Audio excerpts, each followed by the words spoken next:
Bad boy. What's up, ladies and gentlemen? You've tuned in live to the flyest sports and entertainment podcast in all the land. This is Statlinesmatter. I'm your host, Mark E. Stewart. As always, with my partner in crime, Mr. Rob Hunter Jr. Robert A. You get to do your middle initial. I'm gonna do mine from Robert A. Hunter. I didn't know, because Mark E. Stewart is literally what I demand. Oh, you know, ever since I've known you, yeah. he sent back a whole thing. Our studio manager ordered some nice cards. It was real nice. It had a nice title on there. All that, you know, and he was like, where's the E? Where is the E? He was like, can you order me some more cards, please? I explicitly said I wanted the E, and there's no E. Yeah. You need that E. Yeah, it's always been an important part to, even when I was little. Hey, don't leave out the E. Yeah, don't leave out the E on me. Hey, but high key, it is more distinguished. Mark E. Stewart. Well, it just makes you know that it's me. Because it's probably 2 million Mark Stewarts out there. That's true. Yeah. So at least it's my little. So it is, and it's probably a lot of Robert Hunters out there too. One of them for the Grateful Dead. But the point is that Robert A. Hunter, I'll be happy to put the A in there. As my bag go up, I'll reconsider adding the A. See, I would say this: I didn't add the E because of the bag. It's all I've always used my middle initial. Okay, notice he said I secured it, but I didn't add the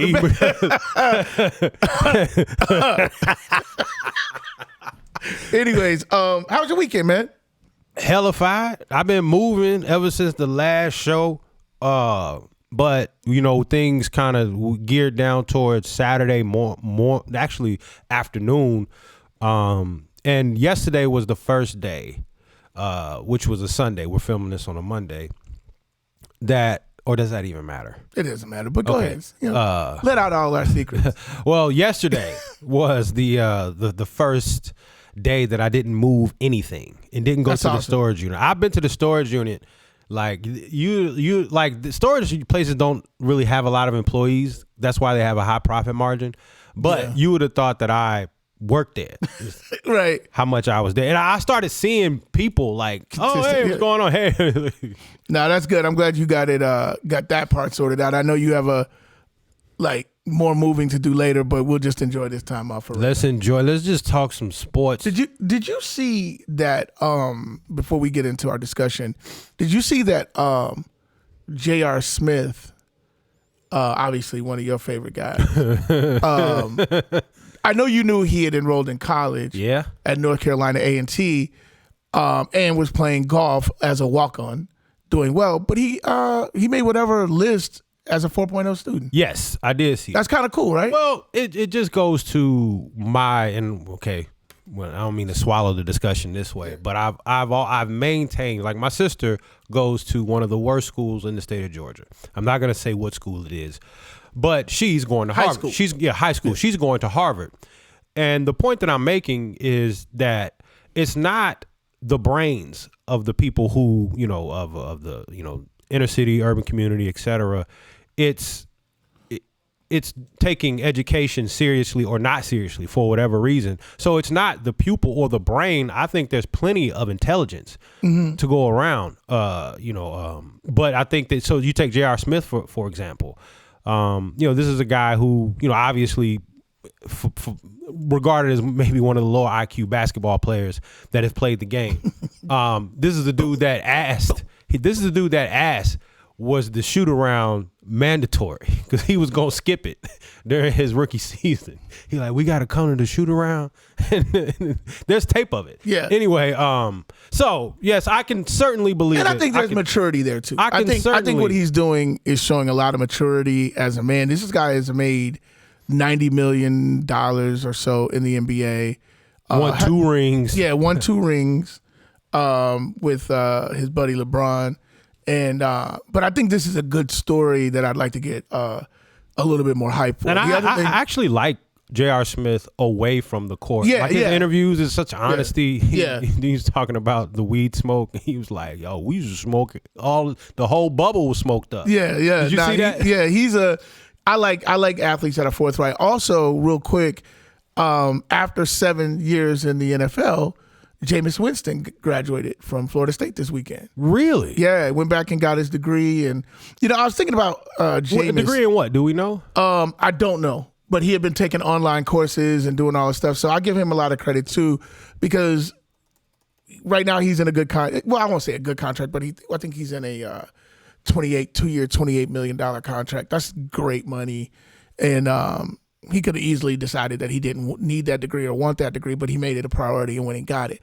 So hats off to him. One of the things that, just quickly on Jameis, that is a little trippy to me is that sometimes I think who you put in your life to represent what you're about and who's handling your messaging sometimes can really influence how people see you. This is a Heisman Trophy winner, national championship, #1 overall pick, whose basic reputation amongst NFL teams, it seems, and fans is just trash.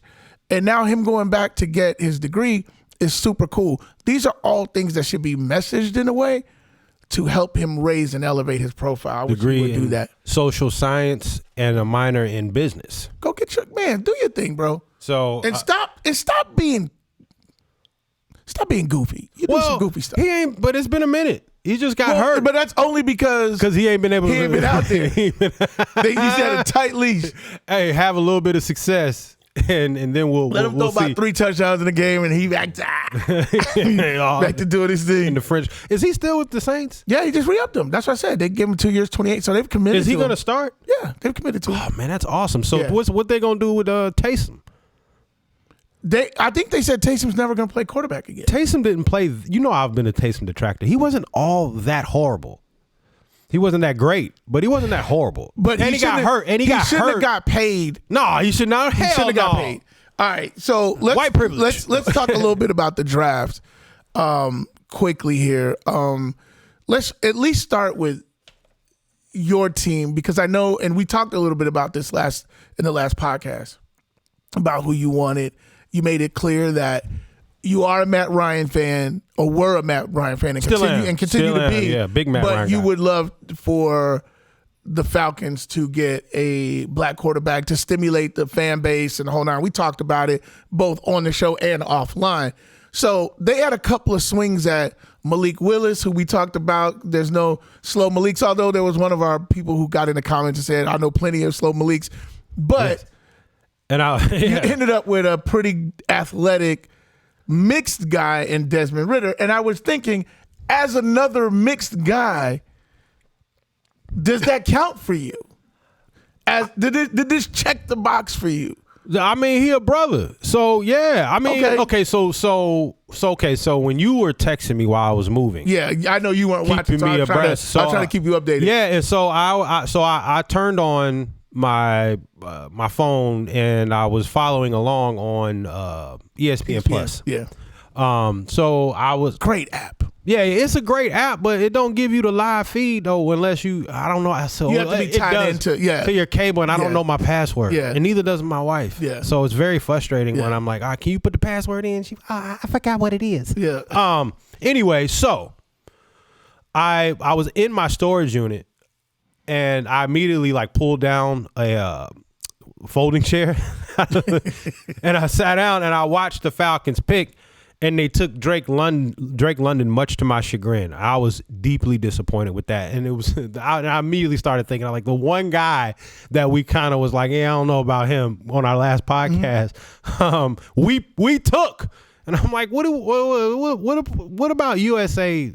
I mean, USC's pedigree of receivers made y'all think that this is but USC's pedigree of receivers has nothing to do with how he's done project. But generally speaking, right? We know certain universities are known for producing, good players at that position, and receiver ain't one of them for them. It's with Dwayne Jarrett, Mike Williams, maybe Johnny Morton.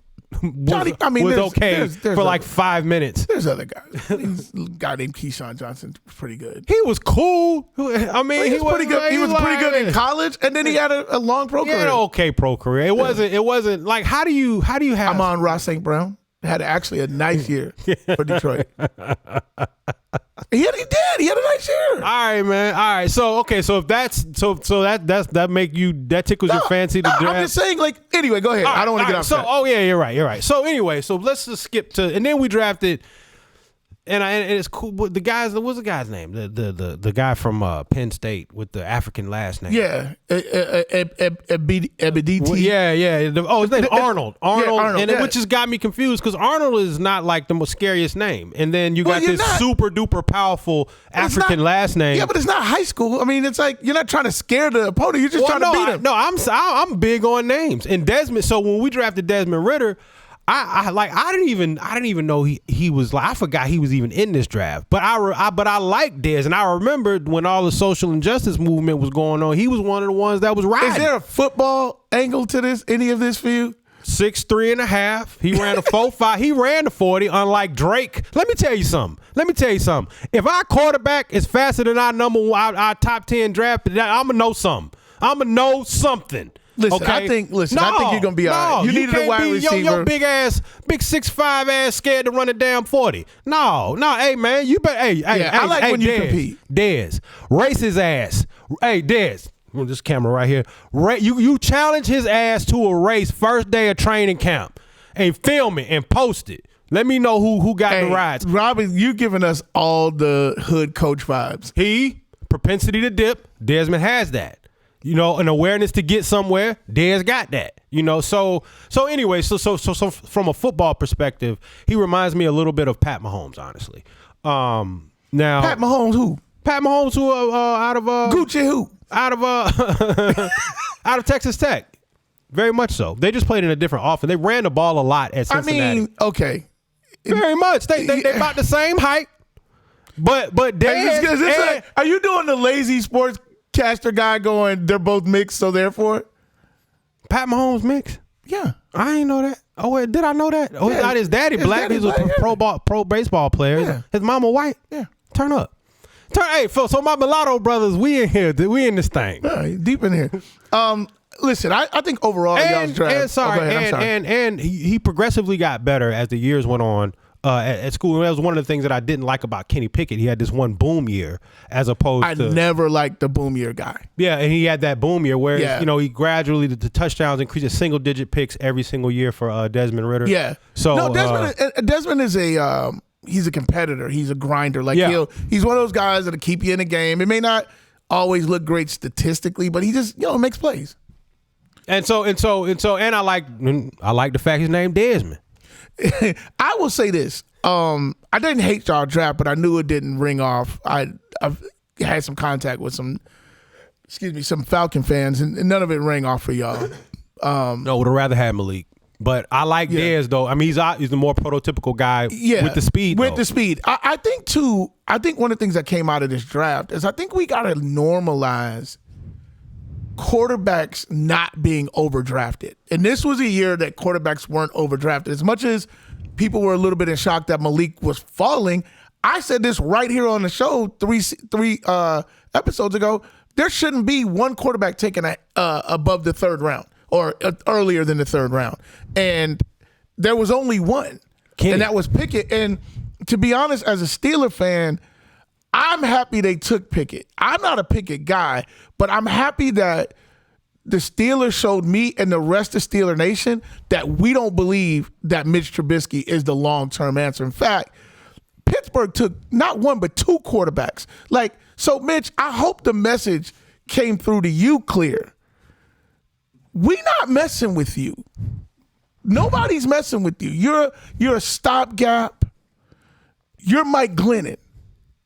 No way. You're Mike Glennon. No. You got Mike Glennon. The Bears brought Mike Glennon in, paid him. He got that. And then they drafted you. And then so now you've been Mike Glennon. Man, Mike Glennon out of Virginia Tech. Man.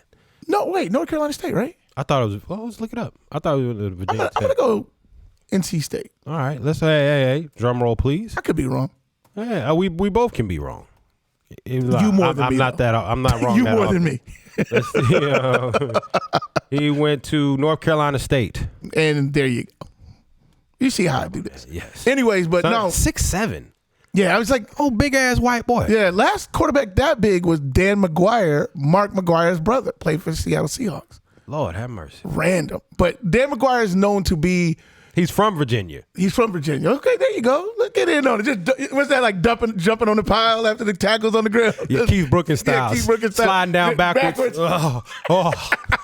Give him another tackle. I like what the Steelers did. One of the things that the Steelers are doing and have been doing for years, nobody catches up to this, is that they draft. I told my wife, we were sitting there watching draft. I said, the Steelers about to take a wide receiver. I said, because they always take a wide receiver in the second or third round. They're constantly drafting wide receivers and developing them because they never want to be held over the barrel for a $20 million guy. When it came to AB, they paid AB early for a team-friendly contract at the time that got him money. But they're going to keep drafting. They got Claypool 2 years ago. They're just going to keep drafting. This year, George Pickens. Yeah, Claypool, number 18, Johnson. Yeah. Deontay, and that was off of Deontay Johnson. That was off of Washington. Like it was just like they just keep taking receivers and developing and seeing who's going to work out. I love the George Pickens pick out of Georgia, one of your guys. I wanted him in Chicago, so I kind of came out. I always go, if I can't get my guy in Chicago, we can get him in Pittsburgh. That's awesome. But we got him, and then we took the other guy, Austin. I think that's his name, Austin, wide receiver from, I can't even remember where. I had the notes, but I can't remember. I'm off the dome. But we took two wide receivers, which we're going to develop. And I like the draft overall. They took Cameron Hayward's brother from Michigan State, the fullback, Connor Hayward, the sons of Craig Ironhead. Yes. So who passed early. Yeah, lost his life early. So 6 receivers taken in the top 20 is a record. Yeah, that's unbelievable. And y'all put it this way, up to the 6th round, 15 guys. It's a record. I don't know. It's a record for a 7-round draft. Right, or it's a record for up to 6 rounds. I think somebody got in a longer draft or whatever. But no, Texas has the record for, I think it's 20 guys. When it was a longer, but it was like 32 rounds. Yeah. But y'all had 15 guys in 6 rounds, and it was really like, and then you had like 6 guys off the defense, I think, in the first round, and you had like 8 guys off the defense. Is anybody coming back? Like who gonna play this year? Hey, you know, and when I was looking at that, I was like, this. See, basically.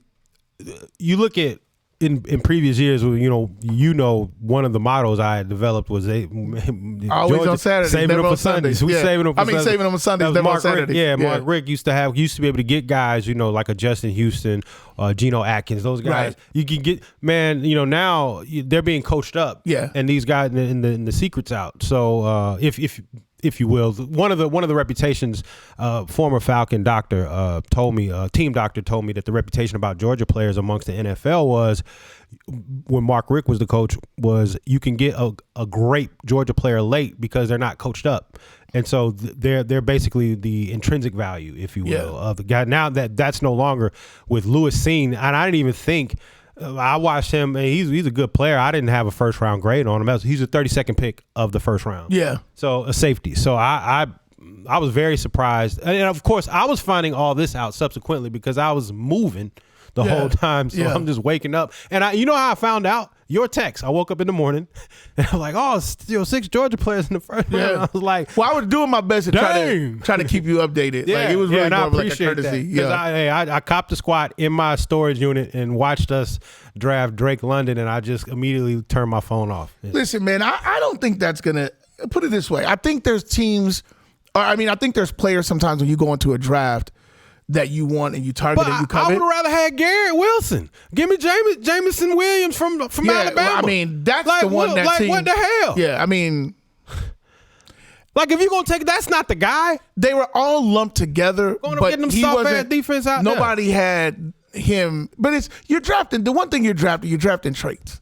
Yes, I get it. He's mad, but a guy who ain't going, I don't think he lifted, and I don't think he ran a 40 at his own pro day. And that's what me and you talked about. That I don't like a guy that doesn't. Yes, and that's what I'm talking about. We got so you don't even know how fast he is.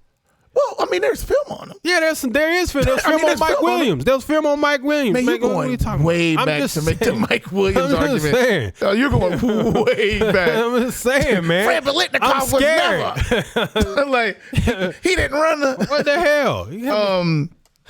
Was there anything that surprised you overall when you went back and recapped? I'll talk about my Bears too a little bit before we get into just the overall. Talk about it. Ryan Poles' first draft. Bears fans panties are in a bunch.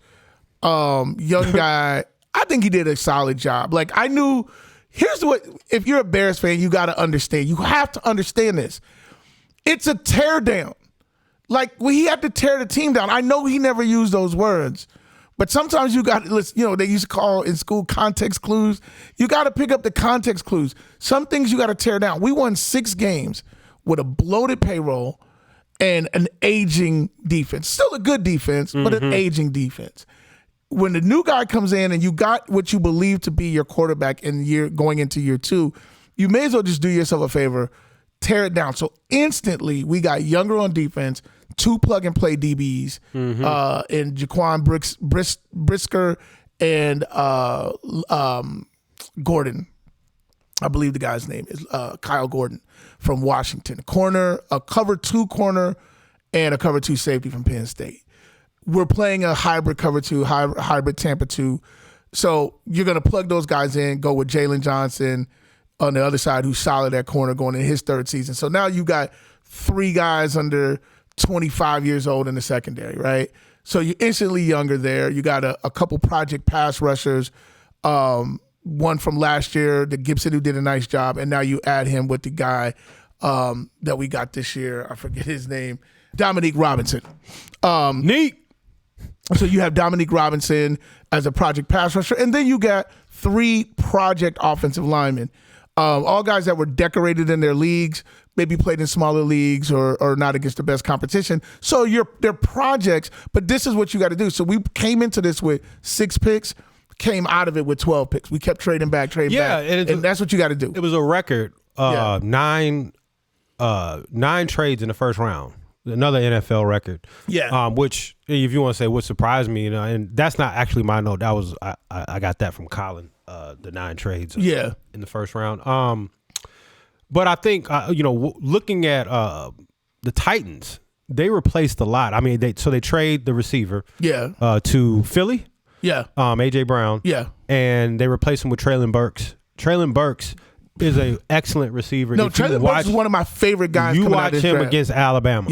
You watch him against Alabama. Get him all the work. He's going to be really good for them. And they come back. They get Malik Willis. And they get a running back that I like out of Louisville, Hassan Haskins. Is it Haskins? Yes. Yeah, Hassan. I'm looking at it. Hassan Haskins. So I like. Okay. This is okay. Now we in the weeds. This is something you and I would talk about. This is not necessarily for entertainment value, but I love the Maryland tight end Okonkwo. This guy, he gonna put a pin in this. I think this guy's gonna be a multi-year Pro Bowler. I watched him at Maryland this past year, mainly because I was watching Tua. Is that his name? I know it's Tua. Tonga Tua. The brother. The brother. And this guy, he just kept getting behind DBs. He kept over the middle. He kept man. So Okonkwo, if I'm pronouncing it incorrectly, tied to the Okonkwo family. Check out that guy. No, it's gonna be some I like guys. what the Titans did. It's gonna be Titans did some good stuff. I think getting Malik too was like a nice.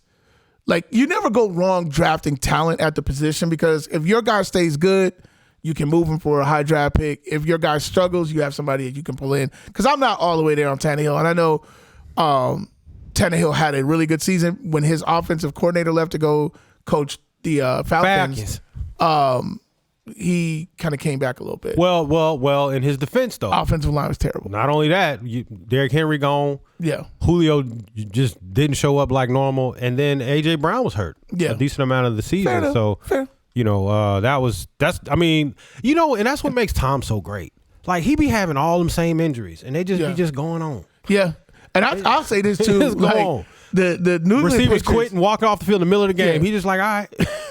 Hey, New England had a very peculiar draft, and this, I think the shine of Belichick knows something we don't is that's coming off the dome. But he ain't never really been that great of a draft guy, But everybody always gave them the benefit of the doubt. Malcolm Mitchell, all these guys that he's been taking, and it's just he's a great defensive guy.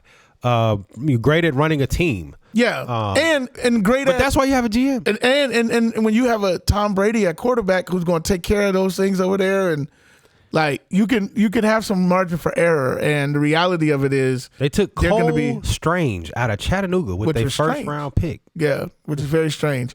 But listen, I think the draft overall was one of the more interesting drafts because you didn't have those big name quarterbacks that dominated the front half of the draft like we did a year earlier. We will next year, though. Yeah, it's going to be some throwers coming out. And then this year you had a wide receiver, defensive, a lot of defensive guys, which is not as sexy for the casual fan, but for guys that get into it, like me and him, it was a lot there. And there's guys that are going to pan out, guys that are not, and we really don't know. And the GMs don't really know. And the experts, Mel Kiper, respect. Like, these guys do their homework to be able to identify prospects, but nobody really knows who's going to get into the right system and flourish. Kiper does a good job. Yeah. And maybe the biggest surprise for me was Trayvon Walker going number 1. I didn't see. Yeah, we talked about that in the thing. Like, I mean, I knew he was rising, but I don't like when guys rise up the draft board based on the workout. Mm-hmm. Like, I think production has to weigh a little bit more, and certain teams. Like, what's that GM over there? He likes to take he likes traits more than production over at Jacksonville. But I'm gonna go on record as saying right now, I don't think the guy's gonna necessarily be a bust, but I just think he's gonna develop. It's gonna take some time to develop.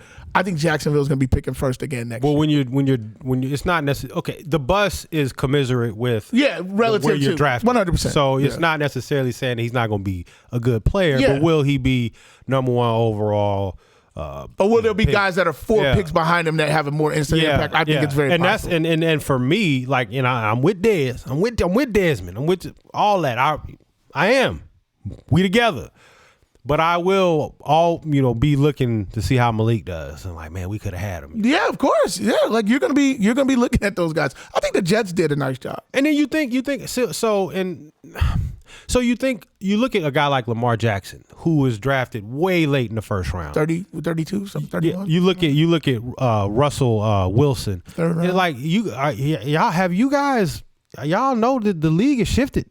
Yeah, like you're letting these guys. They still drafting like it's 88. Yeah, you still some teams are. Yeah. And I'm like Kenny Pickett. I don't think if I had to choose between Kenny Pickett and Dez, I'm picking Dez. And I'm just off of what I saw. Yeah, and Kenny Pickett is a solid prospect if he's drafted properly. I said this. There was nobody here better than the third rounder, and that includes Dez. That includes Malik Willis. I thought they were all third or later. He was overdrafted because of the value of the position, but I think if you're the Steelers, if you decide to go Mitch Trubisky, you have to get a guy in there because Mitch Trubisky is not a long-term answer. He's not even a short-term answer. It wouldn't surprise me if Pickett beats him out. Well, he might, but Mitch, I'm with you, Mitch.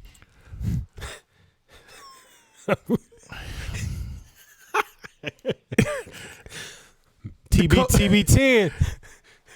Coach Mike Tomlin even stated the fact that he's going in as an open competition for, and I think that's the biggest indictment of Mitch Trubisky is the fact that there's a guy with little bitty hands that was overdrafted that the coach on draft day is going, it is open competition. Hey, for starting Mitch is in the dojo right now. I don't care where he getting ready for the competition. To your point earlier, all seriousness, Mitch was one of those one-year boom guys. Sat on the bench, and then came in. To me, the evaluation of this player coming out of the state of Ohio without an Ohio State offer, without a Michigan offer, without a Notre Dame offer, no big Midwest offers, having to go to the ACC, and then sitting behind guys that are not in the league, and then getting one shot, you could predict this. Yeah, and the pedestrian numbers. Yeah. Super pedestrian for 3 years. Yeah. For 3 years. And that's when he played. Yeah. You're talking about Pickett. Pickett. I'm talking about Pickett. Yeah. I'm talking about Pickett. Yeah. I mean, you got this one boom year and you got this fun and gun offense. And that offense has been, he had that offense the past 3 seasons, I believe, and just okay now. Yeah. And again, you're going to, you talked about it. Well, you were talking about Mitch, but still the ACC. You know, so yeah, I think ultimately we have to normalize. I think this was a good year to do that. Is normalize not overdrafting the quarterback position. Like even if you need a quarterback, address it some other way. Like draft capital is huge and important, and just because you need a quarterback doesn't mean you should overdraft one. Because the Falcons, who needed a quarterback, waited and got one where there's now value. And if he doesn't materialize, what it's are we okay. doing? You know what I mean? on. But can you imagine taking that guy, trading back in the first round and taking him in the first round? You've been like really mad. Like you know what I mean? Like, hey, let me tell you something though. If they would have picked Malik with their first round pick, I'd have been hyped. I'd be hyped right now. You'd be hyped, but it would still be overdrafted that position. Yeah, obviously in hype. I mean, he got third round, he was still there. Yeah. But I'd have been happy with him taking. And I think there's a lot of years. I feel like that about Mitch Trubisky. I think he would have been there in the third round. Oh, maybe, he was a third or fourth round pick. Yeah, I mean, y'all traded up to get him too. We traded one, and then we traded two third round picks to move up one spot for a team that wasn't going to draft him. And that guy is now in your front office, Ryan Pace. Oh yeah, welcome to my life. Thank you very much. I felt it because I'm like, what are we doing? Yeah. Why are we doing these things? But he's good at catching late picks. And then you were like, oh, second round he's there. I was like, all right, okay, let me just focus. Come on now, come on, guy. Yeah, come on, Seven. I've been waiting on your funky ass all night, all day. Let's switch to NBA. Have a quick NBA conversation. All right, let's do it. So we're in at the time of this taping, we're in the beginning of the second round. I think we got started with two really good matchups, Milwaukee and Boston. Yes. And then a great game one between Memphis and Golden State. Like, did you get a chance to actually watch that game? I did. I watched most of it. Yeah. That was like, I mean, I talk about it all the time how the NBA is in great shape. That was a fun game to watch. You may not know nothing about basketball, but that was a fun game to watch. Guys making shots, guys making plays, guys all over the place. I don't really have a dog in the fight in that particular series. I don't really in any series remaining, to be honest with you. Draymond Green shouldn't have been thrown out. No, that was for a a flagrant 2. Yeah, I think it was a legitimate flagrant 1. And there shouldn't be an automatic ejection. There should be some, particularly for the playoffs, some sort of mechanism in place to go, okay, it's a flagrant 2 in terms of the you category. Got time but to not go take you think after they review it, they'd have backed off that? Yeah, but I guess they're trying to stick to the definition of what the ruling is. But at the end of the day, you can't take an important player off the floor in an important game where, like you saw it. I mean, it was a 1-point game. They barely held on. But that game was back and forth, and and I think most of basketball fans are saying this. We want to see all the players. We want to see everybody, and if we can avoid injury, we definitely don't want the refs taking guys off the court. Yeah. I mean, not unless, like you said, something obvious, and it's the playoffs, right? There's going to be a little bit more physicality in the game. There's going to be a lot more intensity behind each possession, and especially for rebounding situations and loose balls and guys fighting and a little extra swing of the arm and these things. You would think that, and these refs, right, are supposed to be the best. That's how you get to the postseason. If you guys don't know, they get graded, and the best refs advance to the postseason, just like the teams do. So for them to go to replay, I just like they're about to, they're about to. Well, they're not going to kick him out. You're never thinking like they're going to kick Draymond out. Yeah. Well, not for that, but Draymond. No, Draymond might get thrown out for other things, but it should have been for that foul. Yeah. But one of the things that I liked about what I saw out of Memphis, their two best players, or I don't want to say their best players because they are truly a collaborative team, but their two star players, guys that were drafted to be stars, played big. They did. Played real big in a big situation against a really good team.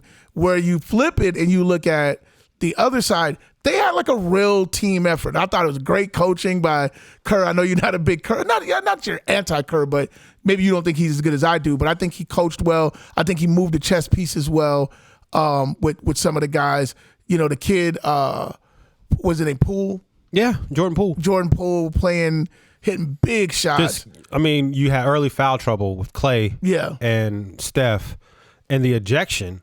Yeah. That was Memphis' time to win. Yeah. Like you gotta win this game. Yeah. On your home floor. Yeah. And but it's a championship pedigree team. You're not gonna you're not just going to get him out. And this is something time, right? I mean, no, golden opportunity. Yeah. Like, and that's why I text you. I said I think they're going to get swept. Yeah, I put it this way: if it's a sweep, it'll be one of those like hard sweeps. Like every game was close, it was challenging. I don't think they're going to run them out the building. You know what I mean? Like I don't see Memphis getting ran out the building. They're a good team, but like I said in one of our earlier quick hitters, and I believe this about the NBA, you have to get playoff experience. You don't just. It's not like the NFL where Cincinnati can get on a run and end up in the Super Bowl because it's one game. Yeah, because it's literally any given Sunday. When you're playing NBA basketball, it goes up a whole nother level where each possession matters. Efficiency matters less. It's about getting buckets. It's who can get a bucket. And that's where Ja showed up well. And I think this is why guys like Ja matter, because they can rise to those moments. Curry rose to that moment. Clay rose to that moment. Clay did not have a good shooting game, but he hit a huge shot down the stretch. That's what that championship pedigree is all about, and it showed in that game. I think we text back and forth a little bit about this. I've talked about Ja, and I think that he has actually played a lot better. I'm about efficiency. Well, during the 82, absolutely. And I think, I'm talking about in the playoffs. I think he stepped his game up, particularly over these last like 3 or 4 games. I mean, he's almost had a triple-double yesterday. Yeah, just missed it by one assist or one rebound. And but you do see at times he still reverts to the players like sometimes like he's going 1-on-9, and that last possession where he looked like he was playing 21 and he had 19. Yeah, and it was a bad offensive possession, and I think you're gonna have he's got to be. It's a lot of the NBA the playoffs. It's like a lot of little small decisions that you have to make consistently well in order to get to the next. So you lost that game, and you're talking about a team who had probably I would say their most important piece in Draymond get ejected in the first half, second quarter. Yeah, and it's early in the second quarter, and then they shot 65% from the free throw line. So these things aren't going to happen for Golden State. Right. Like they're not going to shoot 65%. Right. So I feel, and I also feel this is some people may not like this very much, or I won't say like it very much, but I think Ja got to cut his hair. I think, hey, it's symbolic of the decisions that you make. I mean, if you worried about how long your dreads are and what color you want to dye this one today, I'm gonna color this one green. And this I actually think more importantly than his hair getting cut, I think he needs to leave his daddy at the house or put him in the suite. Yeah, put him in the suite. He got it like the cloud chasing on the sideline. But you think about definitely with the shades on. Like, what do you do? Like, I'm sitting next to Yo Gotti. Like, all right, man. I'm cool with Yo Gotti. I love Yo Gotti. But Yo Gotti's a rapper. CMG, he's doing exactly what he's supposed to be. Yeah. He's supposed to be there with the chains and repping and doing the CMG the whole night. So just look at though. Okay, Giannis, low haircut. Yeah. You look at LeBron, low haircut. Curry, low haircut. Durant, low haircut. You're being nice saying that some of them got low haircuts. Yeah. God gave them some of them cuts. But the inability to grow. Clay, these guys. You look at Hakeem. Yeah. You know what I mean? Low. Hey, and you know what Kareem wasn't worried about? What color he was gonna dye his dread. His dread. You know what I'm saying? Facts. Like Michael Jordan wasn't worried about what color he was gonna dye his dread. Different day. I would say in the other series, and I gotta bring up Brooklyn for one quick second. I think it really showed how far Brooklyn was away from being a real contender this year, because that same team that gave Brooklyn fits got dominated by the Bucks. If you watch that game wasn't close. Yeah. Like that was like they couldn't get anything going on the inside. They made Tatum look crazy. 18 turnovers. Yeah, like they were just giving them fits. That size is a lot for them to contend with Lopez and Giannis across the front, and they didn't have their second best offensive player. Yeah, with Chris Middleton. Went in their building. I still like Boston to come out. I like Boston and Golden State for the finals. Hey, listen, stick with it. But I will say this. But to your point, I agree. Yeah, I just think Boston's going to make adjustments. Yeah, but that's just what I think. Yeah, like what you saw, it was more convincing. Like, I'm just out here right now. But yeah, but for someone to go, yeah, I thought Boston, but the Bucks, that you'll be with the new data. Yeah, you be and the one thing I will say about the one thing I'll say about playoffs, and this goes to the other series as well. Every game has its own characteristics. Like, there's no it's its own because movie. This happens, that's going to happen. Like, adjustments are made. There's two teams that are only focused on each other for that time period. And good coaches will make, and that's where, to me, going back to Brooklyn, where they were most overmatched was on the bench. That's where they were most overmatched. Like Nash, I don't care what nobody says, Nash can't coach, and he definitely can't make adjustments. What you'll see from Boston is adjustments. I promise you that. Okay, so do you think that Nash is back on the sideline next year? I hope not. I mean, I don't think he will be, but I hope not. I just think that you need a stronger personality to deal with the nature of with them two? of what those things. Well, because here's what you have, and I'm not putting that part of it on KD. My issue with KD is the inability to challenge his teammates and to get up and be like, nah, we doing something here. We need your commitment. And we talked about this before offline. You predicted a implosion. Yes. Last year. But this year was the implosion, in my view. Well, because remember, I said they're going to implode. I said sometime first round exit, sometime after. Then they added Harden. And I was like, oh, well, you got an MVP. Okay, that changes things. And I said second round, obviously, it didn't play out. They didn't lose collectively. It was an injury situation. They did that first year. Yes, but this year. The thing that was predicted happened this season. Well, and I think, and the biggest reason, not to steal your point, but to add to your point, the biggest reason is the lack of leadership on the bench and from KD. Like, KD, like, you can't just be like, man, I just want to ball. Like, I'm just balling. Now, that's that man. Yeah, you know what I mean? Like, each man got to make his own decision. Man, he got to handle his business. Nah, like, I don't like that. We all grown. We all handle our own, we step. And that's all true. We're not. No, we're a but team, you know what and their teams have leaders. Especially when you get in the locker room and you get between the lines. Now, if you're talking about contracts and what people are doing with negotiations, yeah, you respect. You'll never get in another man's pocket or negotiation. But when it comes between the lines and what we're doing out here, we need a bucket or we need you to take care of the ball. I'd like to see more demonstration from him. And look, he's 33 years old, 32, 33 years old. It's hard to go, well, he comes into his own. It's like maybe it's just who he is at this point. And I don't see things changing for Brooklyn unless you add in some version of a personality that can bring all that together. So a Mark Jackson, do you think that he would be a good fit?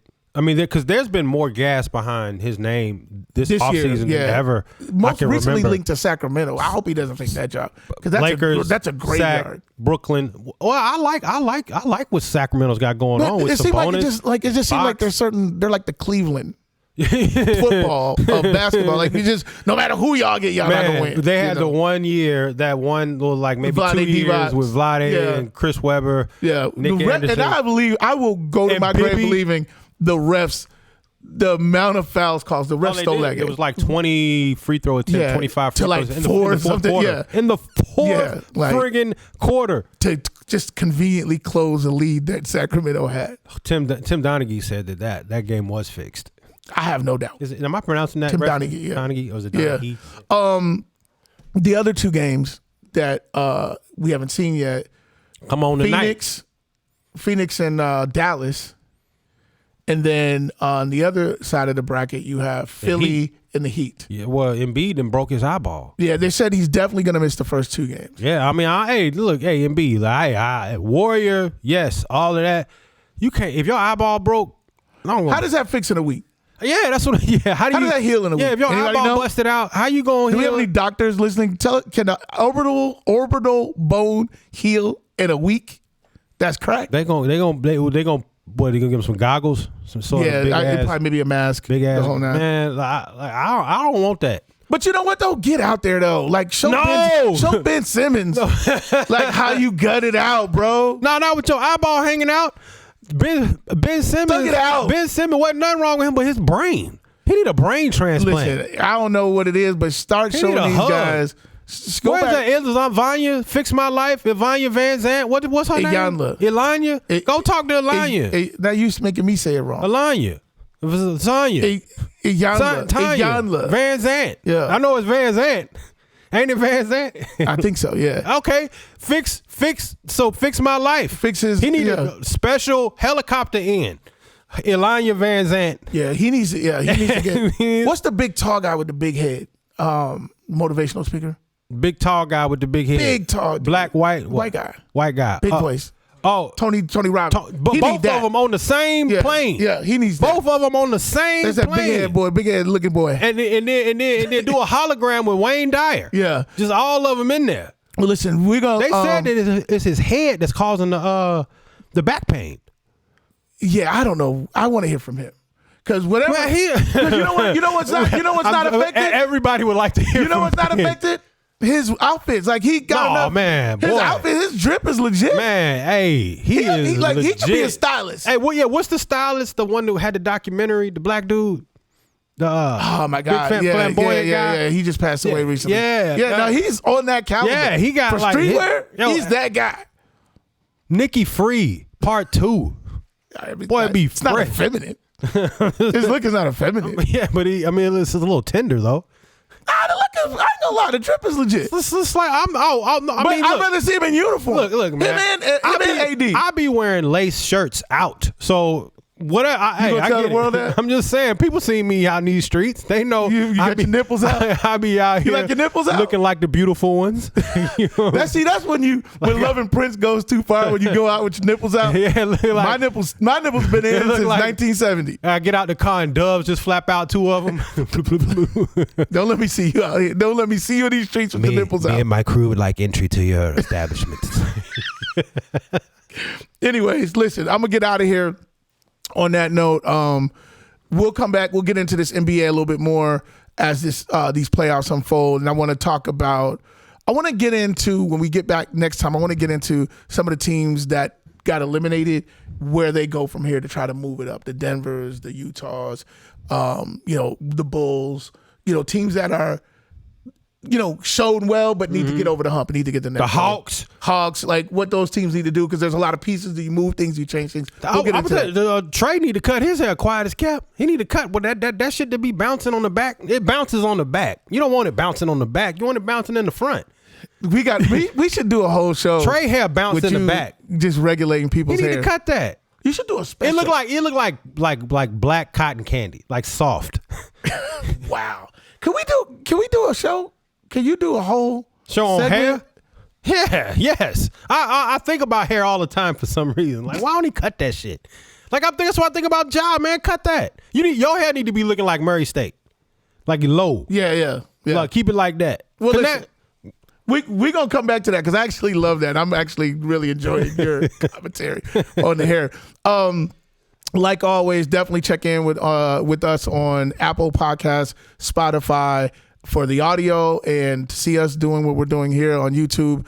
And you can have daily contact with us on all of our social media platforms under the moniker @statlinesmatter. That's everywhere. That's Twitter, that's Instagram, it's TikTok, it's Facebook, it's all that. Thank you for joining us. Thank you for tuning in. Shout out to all of our loyal fans. People who've been checking in all the time. Mike's Place, shout out to him. Like, he's always checking in. Appreciate you, bro. Man, I'm Mark Stewart. This is Rob Hunter. This is Statlines Matter. Bad boy.